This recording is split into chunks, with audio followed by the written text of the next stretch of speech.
Some people have too little faith in America. Some people have been listening to harsh voices from across the seas, and the voices have been getting louder. Some people are just confused. It was to deal with this confusion in one way, in one medium of expression, that a group of writers and actors in Columbia itself formed the Free Company. The Free Company has the endorsement and cooperation of the Attorney General of the United States and the Solicitor General of the United States. The members of the Free Company have dedicated their talents to the proposition that we have in this country a way of life that is unique and precious and something to be infinitely proud of. It's the American way of life. In the spring of 1941, with all our flaws and all our problems, still it is the best way of life on earth. Who are some of the members of the Free Company? Well, there's James Boyd, chairman of the Free Company, and the author of a series of American historical stories, Drums, Marching On, The Long Hunt, and Bitter Creek. He's a $1-a-year man at the Department of Justice and served as first lieutenant in the AEF at San Miguel in the Meuse-Argonne offensives. There is Robert E. Sherwood, chairman of the Free Company Writers. He is a Pulitzer Prize winner with a list of more than half a dozen stage successes to his credit, which his latest is the anti-totalitarian play, There Shall Be No Night. He was a member of the famed Black Watch of the Canadian Expeditionary Forces. And Paul Green, whose play you heard last week, is a Pulitzer Prize winner and author of the current Broadway success, Native Son. He was a captain of engineers in the AEF. Then there are equally important Americans, Maxwell Anderson, Sherwood Anderson, Stephen Vincent Benet, George M. Cohan, Mark Connolly, Norman Corwin, Ernest Hemingway, Elmer Rice, William Saroyan, and Orson Welles, whose stirring play on the freedom of assembly you heard 2 weeks ago, and many others. Columbia's vice president in charge of broadcast, W.B. Lewis, is a member, and Columbia supplies the production, the music, some of the cast, and the time. All these individuals form a free company, a company to interpret the true spirit of the Bill of Rights, the honest way, the American way of life, liberty, and the pursuit of happiness. Now, has this enterprise been effective? Has it had any results? We can only say this. From the American listening public, we have received thousands of letters of appreciation from organizations of every kind, from Republicans and Democrats, rich and poor, men and women of every occupation, from soldiers and athletes, from the crippled and from the blind. It has been a stirring and reassuring experience to speak to the spirit of America and to feel that spirit respond. Now today, we bring you a story of these United States by Archibald MacLeish, Librarian of Congress, poet, Pulitzer Prize winner, member of the Free Company, and captain in his field artillery in the service of this, his country during the World War.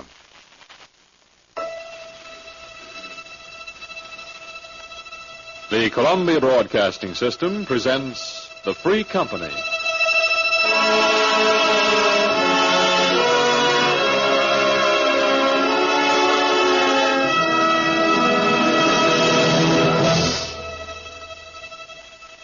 For what avail the plow or sail, or land or life, if freedom fail?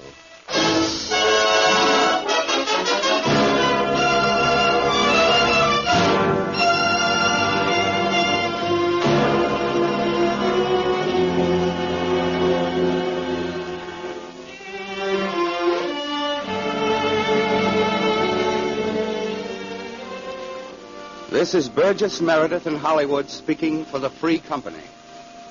We hear now The States Talking, a new broadcast in verse by Archibald MacLeish.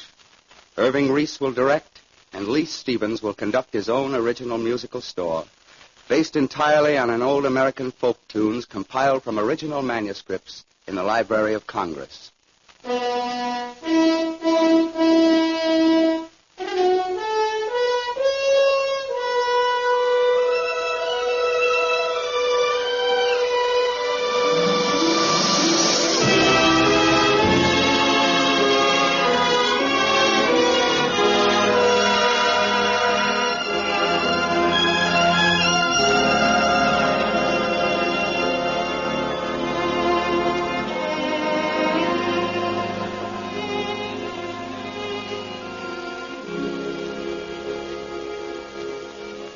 This broadcast McLeish has written for the Free Company is a broadcast about the states, about the things that are said of them these days, and the things they might be saying, and the way they might be saying it.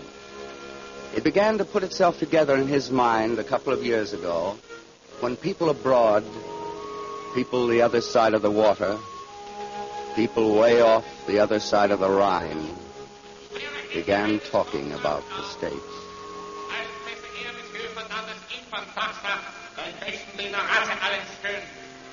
Began saying that the states were crossbred, mixed-blooded.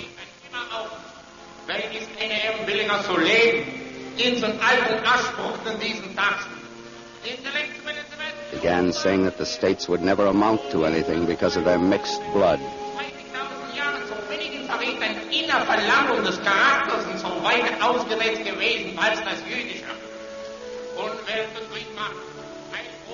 Began saying it was the purebred nations of the old world who would do what had to be done.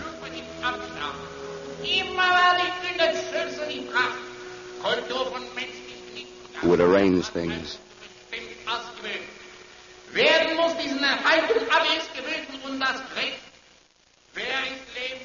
Who would run the world and the rest of it.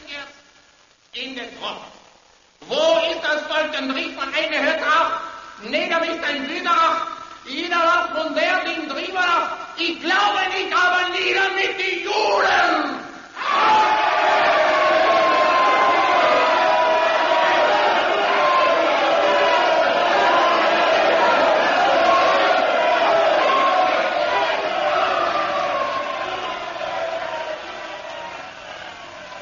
Listening to talk like that, you get to wondering what the states would say to each other if they heard these words.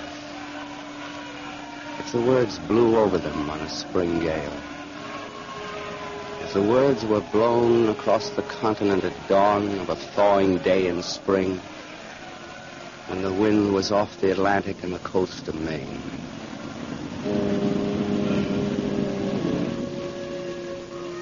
And off the Atlantic over Massachusetts, over York State, and Ohio, and Indiana, and even over Illinois. Driving the lake water in on the sand shore and on over the Mississippi till Iowa felt it. And the last year's corn rustled in the thawing field. You get to thinking of these mornings when the seacoast is pelted with rain and the clouds drive inland over the White Mountains and the Berkshires, the Alleghenies, the Blue Ridge, the Great Smokies, and break among the mountains and tatter out, letting the light through across the Mississippi Valley, low and level so that it takes the corn shooks and the silos sidewise till they stand up tall and shining on the prairie land. And the light running on ahead beyond the sun to the Big Horns and the Rockies and dissolving in the dark beyond. You get to thinking of those mornings, and you wonder how the states would speak to each other if they heard such talk.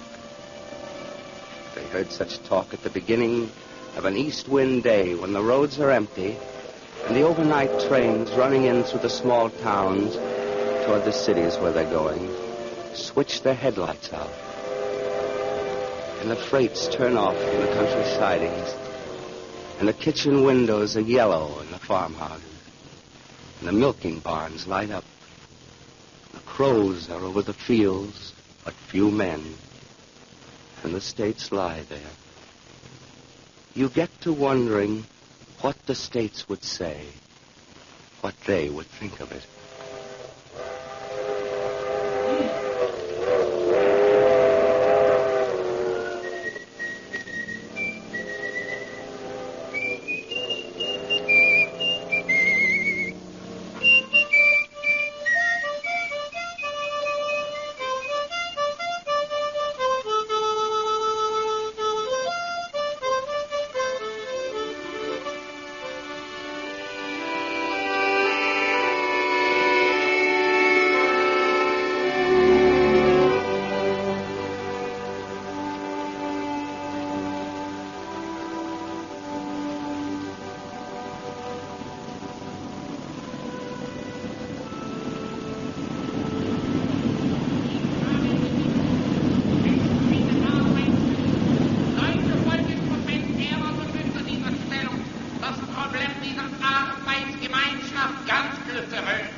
eine Gemeinschaft, eine Glück von Verbänden, die so weit wird auf und wird. Ihre Arbeit in ein gewiss gewesen unterricht, eine Gemeinschaft. There's talk, says Illinois. Is there, says Iowa. There's talk in the east wind, says Illinois. Talk about what, says Dakota. Says Kansas. Says Arkansas. Can't make out. Far east, says Michigan. East of the roosters, says Indiana. East of the morning crows, says Ohio. East, says York State. East still, says Connecticut. On east. It's down east from here, says Massachusetts.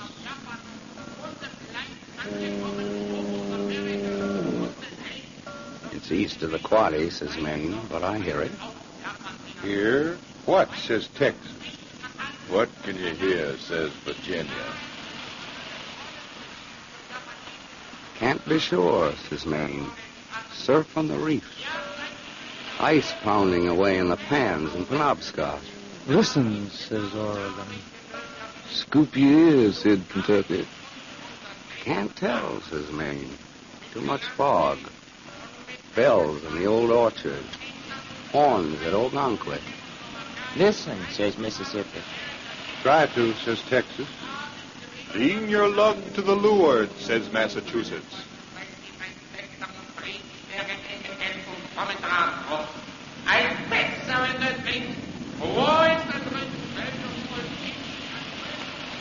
It's tall talk, says Maine. It's tall talking. Tall as a cap in a fog. Call it, says Arkansas. Mean talk, says Maine. It's mouthy mean. Mean about what, says Nebraska. Mean about us. What about us, says Kentucky. Says Texas. Says Idaho. Ebenso zum Krogen, wilde und Sprung, schöpferig, rasselnde Flut von den Abstand. Immer war die letzte Stadt, keine Fried drauf. Alle Kultur von Menschen abhandeln nicht umgeben, das als eine bestimmte Kultur von Gewehr. Die, wo den Kaiser auf und eingerieten drauf und dessen nieder unter, wird nicht eingehört!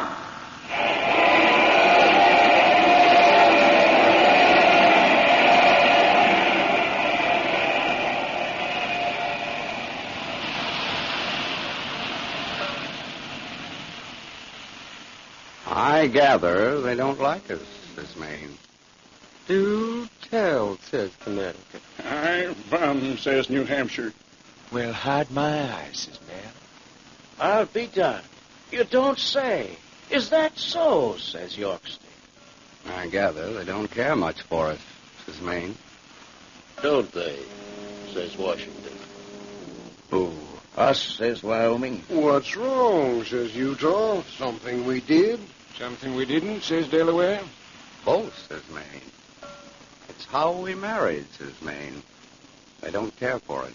Allow me. Take my pew, says Michigan. It's the women we married, says Maine. They don't like it. We married around. We married the English, the Irish, the Poles, the Croats, Turks, Scots, Norwegians, Spanish girls, Italian girls, Swedes, the Sioux, Comanche, the Utes, the Dutch, the French.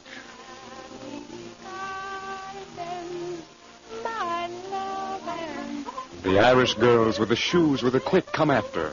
The Spanish women with the evening eyes. The English with the tiptoe faces. The golden Swedes. The sulky Dutch. The Dane. The Mexicans, lean and light in the sun, with a jingling and jangling. The Chilenas for luck. The Jews for remembrance. The Scots girls, tall as a tall man, silver as a salmon. The French with the skillful fingers. That's it. And the French. They don't care for it. We're a mixed lot. They don't like us. Don't they? We're bad blood, that's what they say. They've no use for us. Who says that, says Texas? Who's this says so? She was there on the street with the sun on her hair and her hat off. She was no kin to any I know. What's in their soup, says Arkansas? What they been eating? She was dancing alone on the stones in the park in the arc light. She had 4 words. I had the rest of them. What's in their hair, says Maryland? Aren't they men? Can't they make it with strangers, says Alabama? She was out on the wharf by the sea. You could tell she was foreign. The corner of silk at her neck, and the recklessness. She was holding her eyes from the old and her tongue for the new. Oh, she was strange as a cat, but she came to me. She was tall. She was small as a big child. She was dark. She was all gold. Her hair gold. Her skin was. She had blue eyes. She had black eyes. She was proud. Hier ein Blitzblatt von und Waffen. Aber ist ein wirklich, nein, auch Schauspiel von dem Mensch. Nein, die breite Markt. Listen. What's in their minds, says Maryland? Aren't they men? Are they shy, says Missouri? Or what, says Montana. I gather they're bred pure, says Maine. They're superior people. So's snakes, says Texas. So's potatoes. Potatoes are bred pure. They don't argue. They tell you they aren't arguing. Who's this tells you? Have they seen our kids, says York State? The tall girls, the long legs with the delicate, slender bones, and the wrists supple and small as a man's 3 fingers, and the way they walk in the world with their narrow heels? You can tell them anywhere. Tell them in any country. The height of their heads and the tilt of their heels when they walk. A head higher than most. A hand smaller.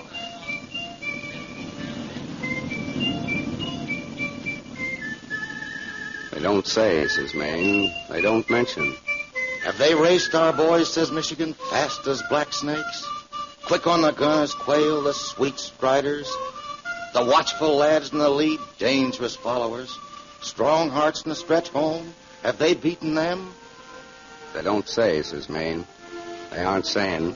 Aren't they, says Rhode Island. Aren't, says Maine. Who don't, says Missouri? Who don't say so? Have they seen our towns, says Kansas? Seen our wheat? Seen our flat cars in the Rocky Mountains? Seen our grass-fed cattle flown our plains? Silver over the Alleghenies, the lakes, the big timber, the tall corn, the horses? Silver over the snow line, over the surf? Have they seen our farms, says Texas, and who plowed them? Have they seen our rocks, says Utah, and who broke them? Have they seen our men, says Kansas? Can't say. Don't tell.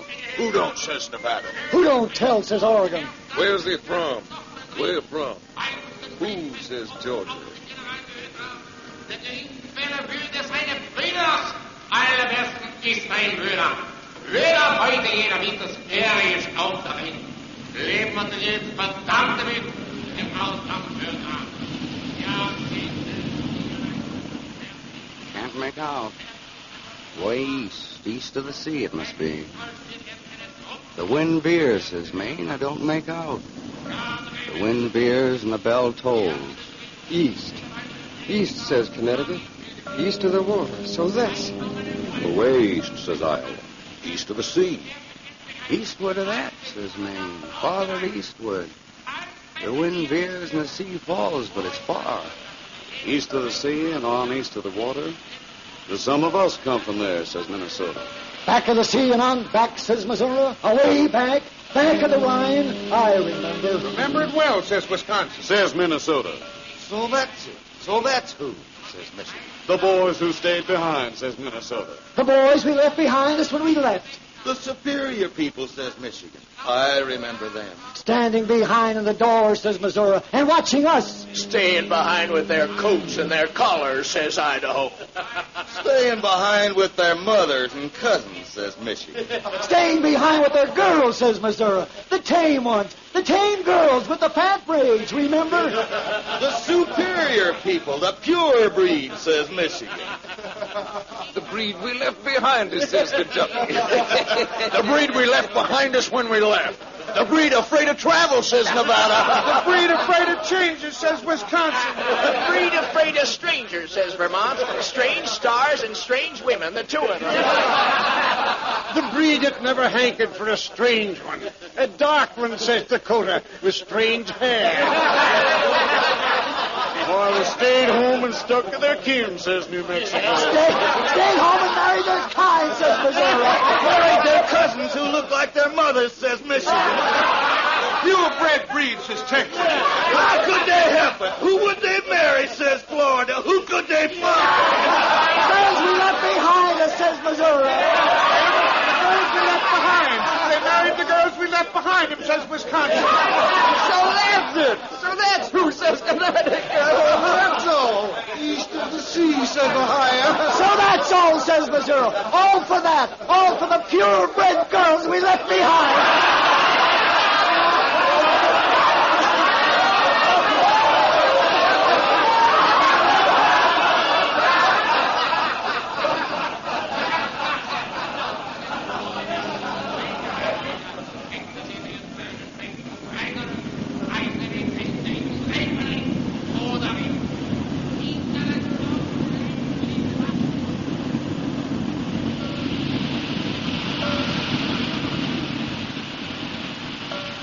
Surf from the reef, says Maine.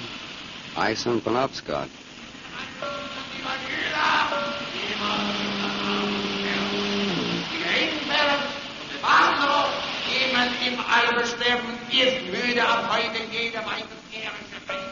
There's talk, says Isle.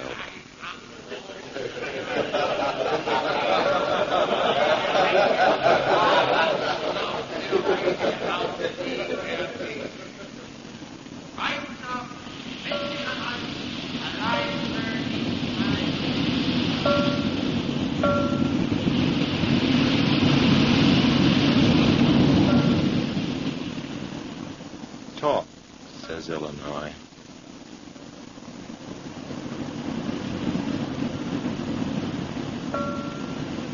Bells in the old orchard. Bells at Ogunquit.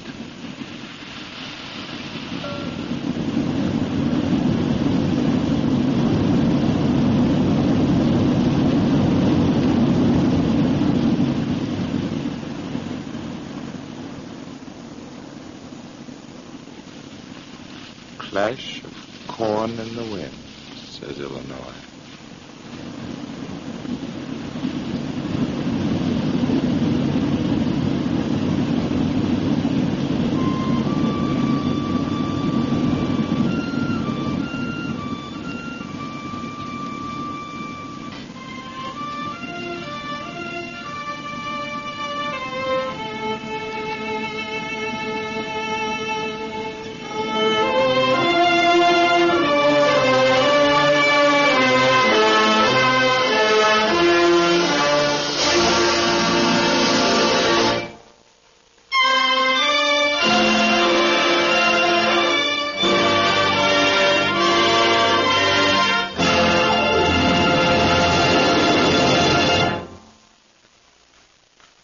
So ends the great, strong, laughing voice of America. The voice of our American men, slow, humorous men, and easygoing, but confident, and sometimes even dangerous for those who will not understand. At times, maybe we forget what our men's voices sound like. Then comes a poet like Archibald MacLeish, who hears those voices and makes us hear them too.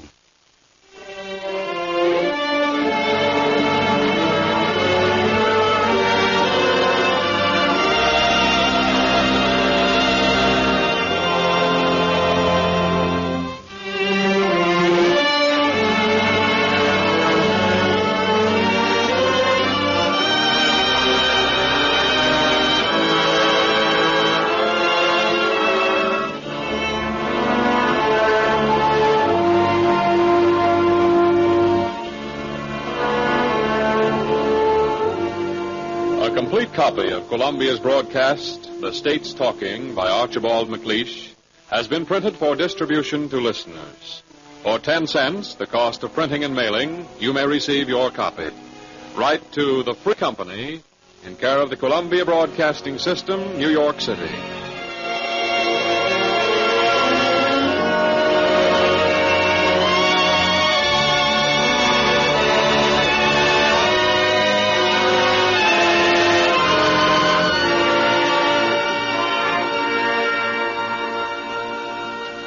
Next week, our play is by Maxwell Anderson, American schoolteacher and journalist, Pulitzer Prize winner, author of What Price Glory, Winterset, and Valley Forge. It is called The Miracle of the Danube. The star, Paul Muni. As previously announced, on Sunday, May 4th, we complete this first cycle of Free Company dramas with a play based on the original sketch written by the late Sherwood Anderson. Charles Vanda produced, Irving Reese directed.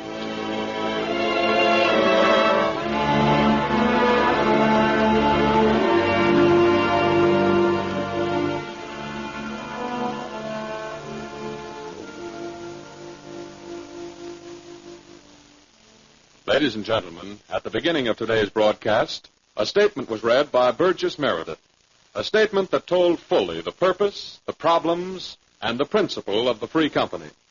For those of you who may have tuned in too late to hear this message in its entirety, we bring you again Mr. Meredith speaking for the Free Company. Some people have too little faith in America.